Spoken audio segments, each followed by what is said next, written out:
రెండు దివ్యశక్తులు ఉన్నాయి.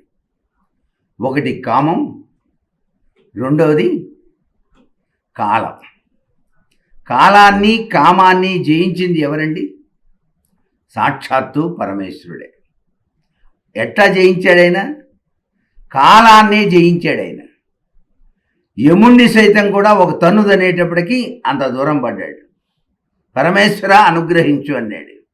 మార్కండేయుణ్ణి ఆ యొక్క మరణం నుంచి, ఆ యొక్క మరణ శాసనం నుంచి రక్షించాడు కాబట్టి కాలాన్ని జయించాడు అని చెప్పేసి చెప్పవచ్చు. అలాగే కామాన్ని జయించాడు. ఎలా? ఆయన తపస్సు చేస్తూ ఉంటే మన్మధుడు వచ్చి బాణం వేస్తే, మన్మధుడు కామానికి ప్రతీక కదా, ఆ బాణం తగలగానే ఆయన మూడో కంటిని తెరిచి మన్మధుడిని భస్మీపటలం చేశాడు. కాబట్టి కాలాన్ని కామాన్ని జయించినటువంటి వాడు మనకి పరమేశ్వరుడు ఒక్కడే అని చెప్పేసి గుర్తిస్తూ